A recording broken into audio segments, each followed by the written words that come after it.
Good day, everyone. I'm here to discuss teacher, school, and community together with my group mates. As for my part, I will discuss code of ethics for professional teachers. So let us proceed. Now, first and foremost, para mas maintindihan natin or to have a better understanding of code of ethics, let us go back first to the root word, especially the word ethics. So, ethics came from the Greek word ethos, and the literal meaning that we can attribute ethos is the word character or norms or moral character. So when we say character, it is something that a person has an identity with, or ito yung pagkakakilanlan sa tao. Kapag sinabing characteristic, doon nakikilala ang isang tao. And true enough, the code of ethics is one of the ways on how we know a particular person in a particular profession. And basically, according to Hayes, code of ethics is a set of rules and principles designed to encourage ethical conduct among a group of professionals. So number one, it has a set of rules. When there is a set of rules, they should be followed by its members. And at the same time, hindi lamang siya rule, ito ay may mga principles din na sinusunod. Because these principles represent the characteristic of the members of a particular profession. That is why a code of ethics is very normal or very usual in every professional groups because it represents their principles and it shows the rules and regulations that the members should follow. That is why in code of ethics we can at least have two takeaways. Number one, it gives the organization's ethical guidelines, the rules to follow, the regulations to follow, and best practices to follow for honesty, integrity, and professionalism. So, it builds the character of a member within a group, certain values, especially honesty, integrity, and professionalism.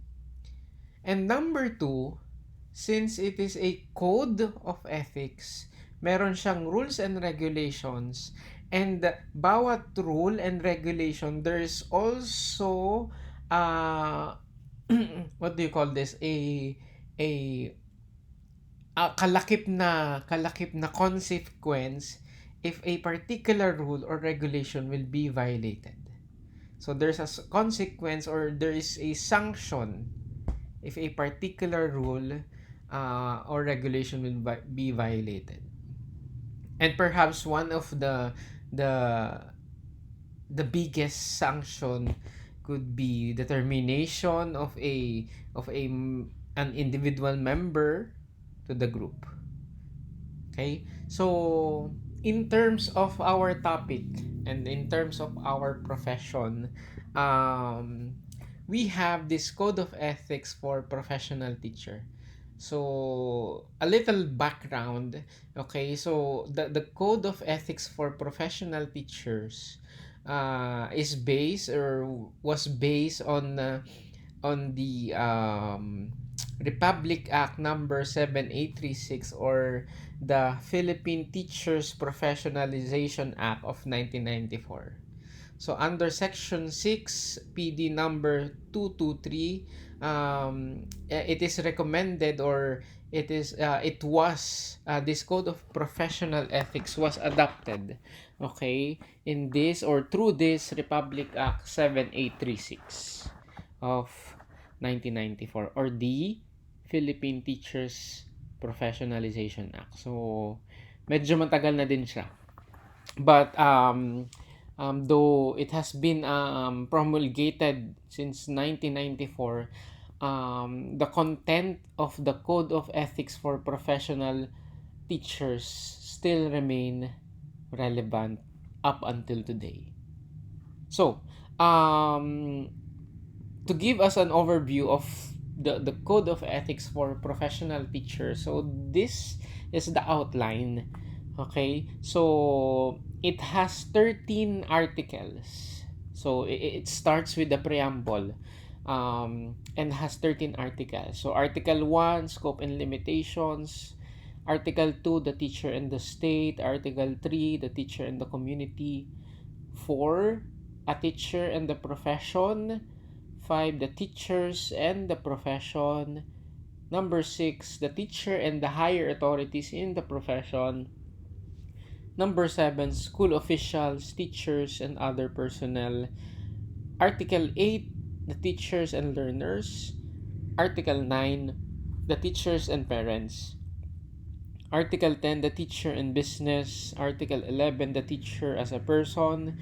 Article 12, disciplinary actions. And 13th article, effectivity.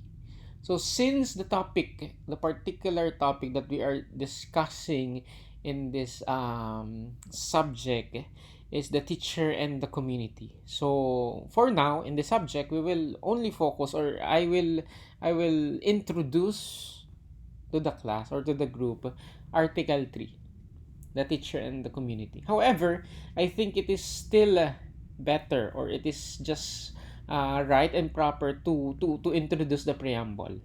So according to the preamble of Code of Ethics for Professional Teachers, teachers are duly licensed professionals. So when we say licensed professional, so number one, a future teacher in the Philippines has acquired at least a bachelor's degree. The usual trend, especially for those teachers who studied in college education, so yun ang yun ang usual. They are graduates of bachelors in education, but for us who are non-edu majors during college, we are currently taking professional educational units. So for us to be qualified to get the licensure examination for teachers. So the licensure examination for teachers is the means, okay, for us to be called professionals or licensed professional teachers, o yung LPT na tinatawag. So yun ang requirement, at least for us non-edoc majors. We have to take professional education units as prescribed by PRC. So that will make us eligible to take let and eventually pass the licensure examination for teachers. So yun, who possess dignity and reputation with high moral values. So yung unang emphasis ng preamble tungkol doon sa characteristic, or doon sa personality, or sa value na dapat meron ng isang individual o meron ng isang professional teacher. So as a person, himself or herself. So he or she has to possess a good moral value, an example of moral values with good reputation. So that is on the personal level or in the moral level. And at the same time, the preamble also speaks about the teacher must also have the technical and professional competence. Ibig sabihin, he or she must possess an adequate academic credentials or professional credentials for him or her to be qualified to become a professional teacher someday. So yun, it is very basic, especially for us who are already professionals rather, in other fields. So that is also a requirement.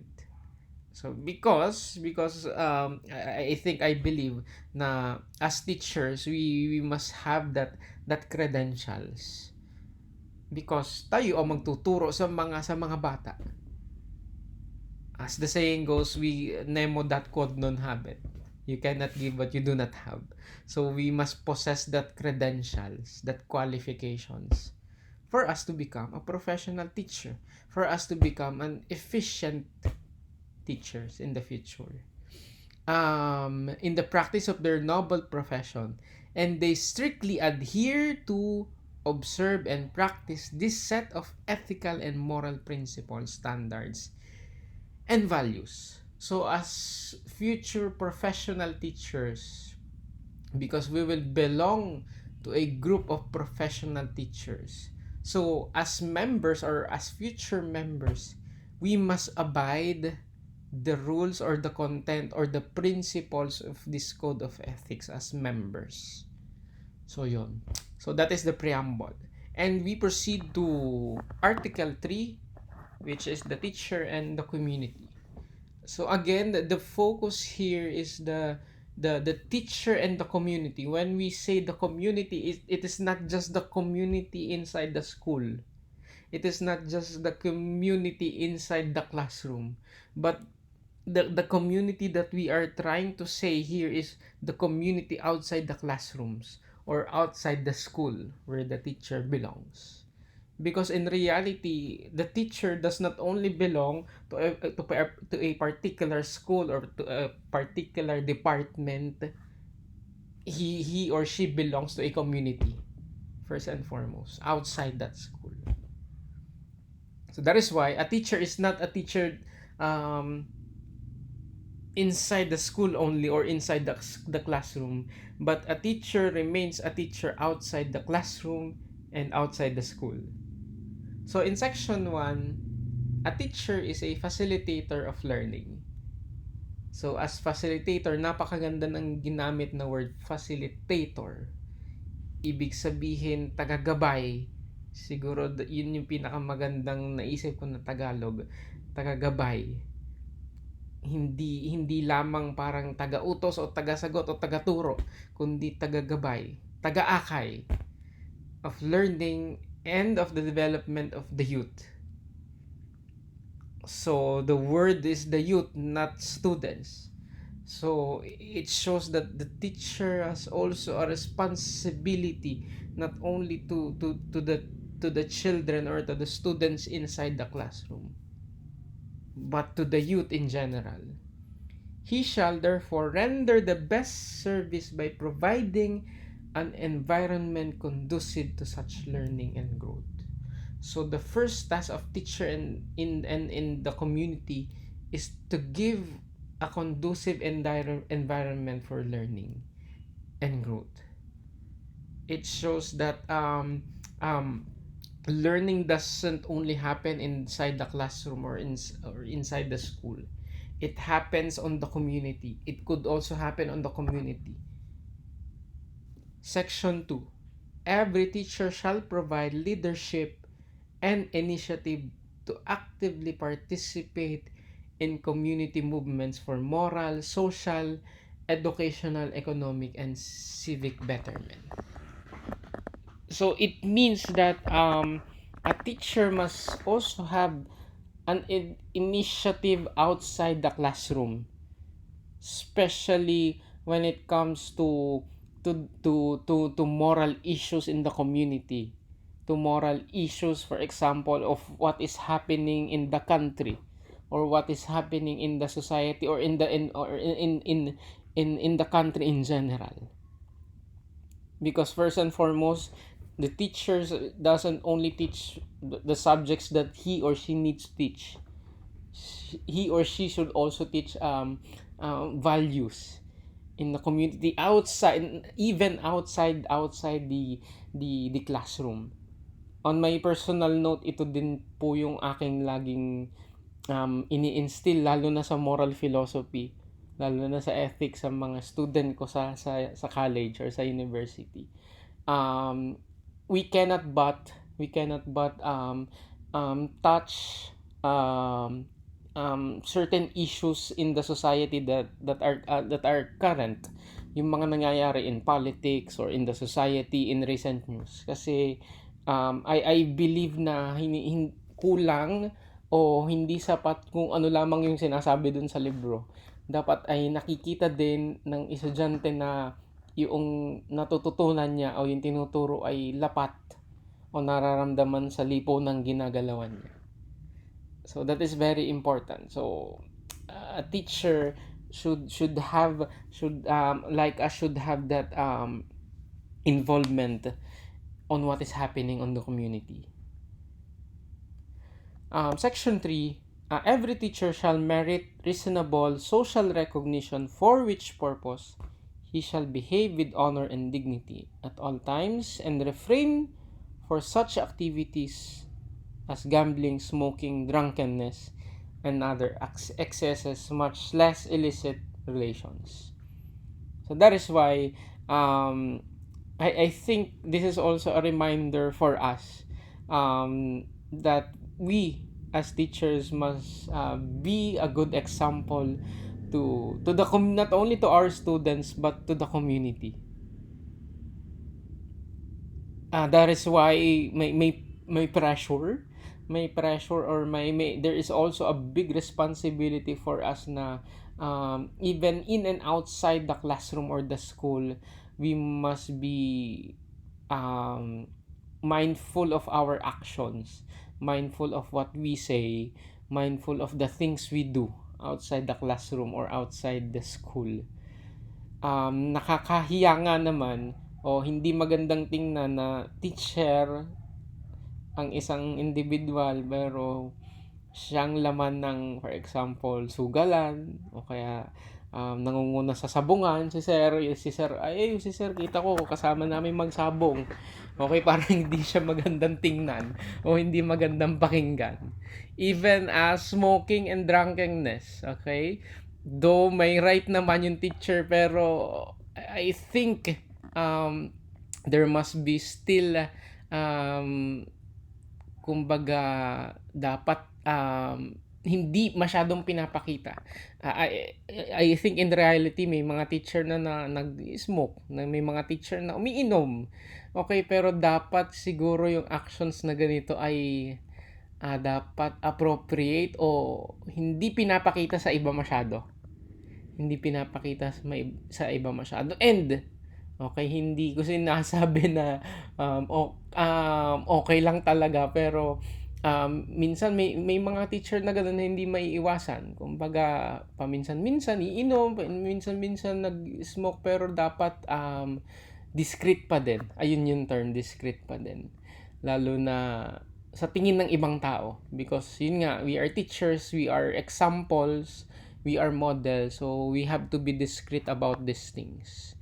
And other excesses, much less illicit relations. Yun, mahirap din na makita o hindi din maganda na makita na, for example, siguro sa illicit relation, kunyari si teacher may asawa, kasal, tapos ay alam ng community na may kabit. Hindi siya magandang tingnan. Hindi unbecoming siya of a teacher. O yung siguro siguro yung ibang examples din, teacher ay nag-i-spread ng fake news. Okay, lalo na sa Facebook, sari-saring sinashare. So, dapat discreet din or mindful din si teacher katulad natin sa mga ganung bagay. Kasi whether we like it or not, people, not only our students, but people in the community, talagang they look up to teachers. So yun, kumbaga tama siguro yung sinasabi na parang bawal magkamali. Bawal magkamali o mahirap magkamali ang isang teacher, lalo na sa mata ng community. So we have to be mindful of these things. Section 4, every teacher shall live for and with the community and shall therefore study and understand local customs and traditions in order to have a sympathetic attitude. Therefore, refrain from disparaging the community. Um, Section 4, I think what this section 4 is trying to say is that a teacher must be culturally sensitive or must be culturally competent. Dapat ay bilang isang guro, bagamat ang isang guro naman usually mapapapunta sa isang kultura na familiar siya, pero hindi pa din yun guarantee na magiging insensitive na tayo sa mga ginagawa o sinasabi natin. We must be sensitive, we must be knowledgeable and to the culture, to the traditions of the community that he or she belongs to. Kasi yun nga minsan especially as Filipinos, we value tradition, we value customs, and very offensive sa iba kapag insensitive tayo sa kultura ng iba o sa kultura nila.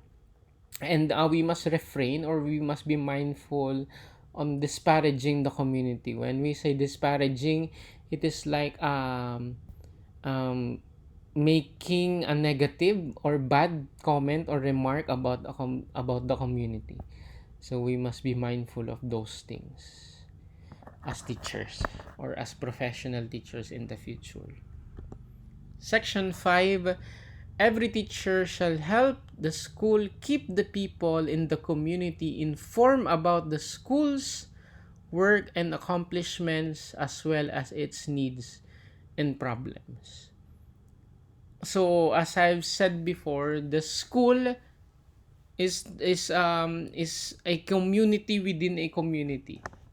So a school is part of a bigger community or it is a sub-community.